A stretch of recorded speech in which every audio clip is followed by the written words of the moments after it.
Well, I think last season humbled him a bit. I think Baker's response would be he did quite a bit last year, took over a team that had won one game in the previous 2 seasons, set the all-time rookie touchdown record, and so the commercials were warranted. Some of the hype was warranted. What happened to the Browns last year was twofold. They had the worst head coach in the NFL, and Baker was a turnover machine.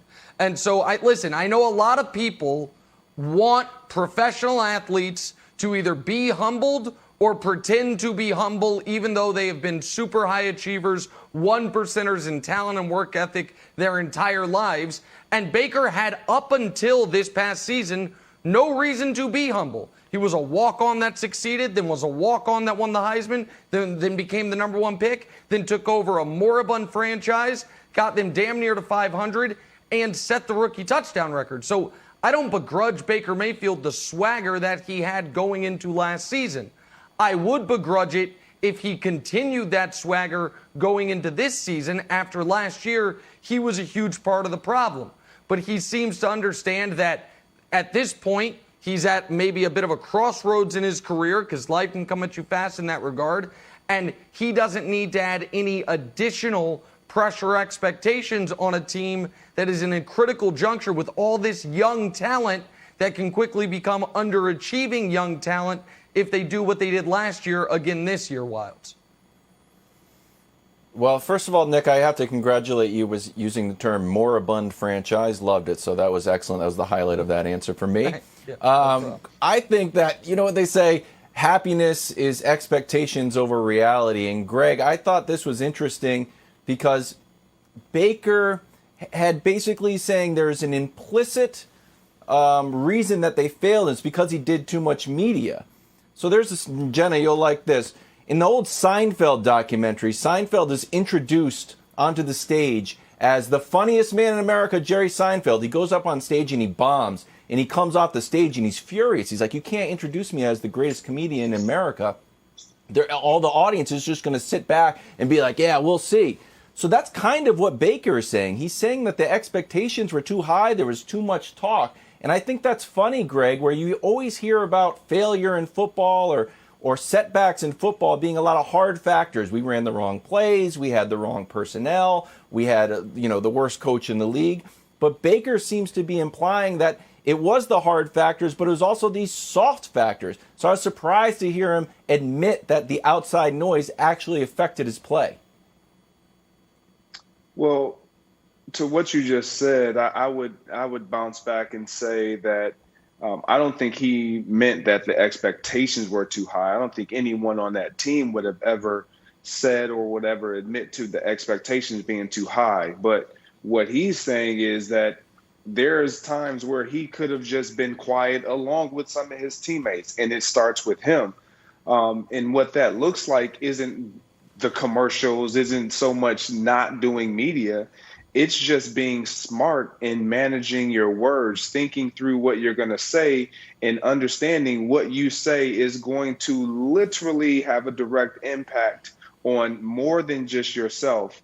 So I think that's the approach. And I think, fortunately for Baker as well as the Cleveland Browns and all of his teammates, this pandemic has suited them very well. It's kept them behind out from in front of the cameras, I should say, and able to just work, because that's what everyone is doing. They're just working. And I think this is what a team that is so young needs. Just show me your work. Show me versus telling me. Your actions will speak a lot louder than your words. And I love his approach right now.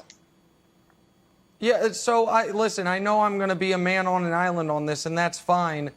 I think Baker's just saying what he knows the media wants to hear. I think Baker knows there was a narrative that for some reason doing a 12-hour commercial shoot with an insurance company in the middle of July was the reason he threw a million interceptions. So he's like, fine, I'll just say it. You guys want me to say it, so I'll say it. And then people will say it's a new Baker Mayfield. There was one time last year when Baker had comments that I think could have legitimately had a negative effect on his team's ability to win. And that was when he was blaming the refs after one game or two games, saying, the refs are always going to be against us, instead of looking towards his own performance. The refs didn't make him fumble the football. The refs didn't make him throw interceptions. But aside from that, you know who was in as many commercials as Baker Mayfield last year? That guy. He was all over television. Nobody gave a damn because they won the Super Bowl. And so, like, this idea that it was Baker's beef with Tony Grossi, the local media guy, and the fact that he spent a couple days shooting ads is why the Browns stunk.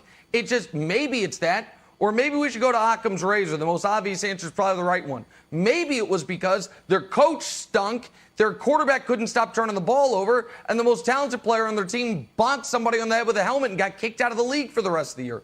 Maybe it's that. Or maybe it was his commercial load and his press conferences. I'm going to go with the former over the latter. Yeah, Nick, the Browns go as Baker goes. Everyone seems to know that. What do you make of what he had to say? Well, listen, the year 3 for a first-round pick, when after this year they decide if they're going to pick up your 5th-year option, and the GM who drafted you is gone, you're going to be on your 4th different head coach, damn straight it's a big year.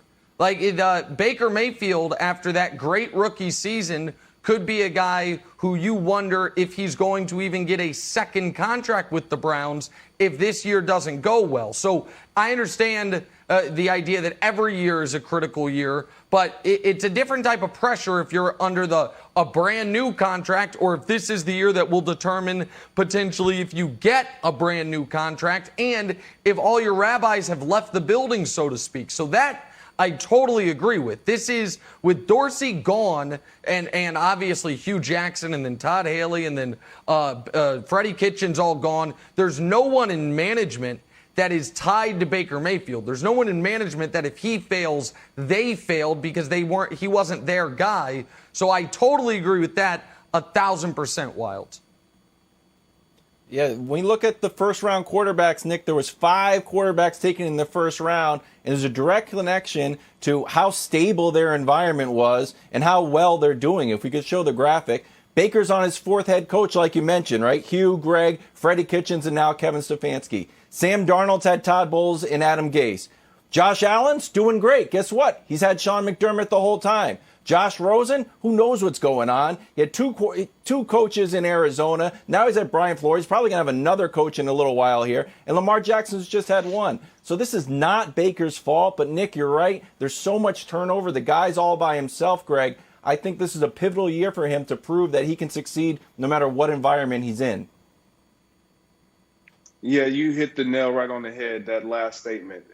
Regardless of the environment now, it's on Baker. And I think this is what year 3 is all about. The first year you get a pass because you are a rookie. The second year, it's the quarterback slump, the second year slump, the sophomore slump, all of those things. So you kind of get a pass because now teams have prepared for you. They've seen your tape, what you put out there, and they can prepare accordingly. The third year, for any player, let alone a quarterback, it's now on you. I don't care how many coaching changes. We are going to see who you are, because you've shown us now what your trends of consistency is. It's either you're going to trend up or you're trending down. There is no middle ground, because in middle ground, you get replaced. And so Baker understands this. It's no longer about who he doesn't have as far as a play caller, who he doesn't have as far as skilled guys. He's had now Jarvis Landry for a couple years. He's going to have now Odell Beckham for a couple years. He's going to get back his tight end and Njoku. So he has pieces. It's about him and his play. He understands that, and I think he's going to be tremendous this year. Thanks for watching. Subscribe here to get the latest from the show. Also, be sure to check out more of the best clips from First Things First, or go watch a few segments from our other shows on FS1.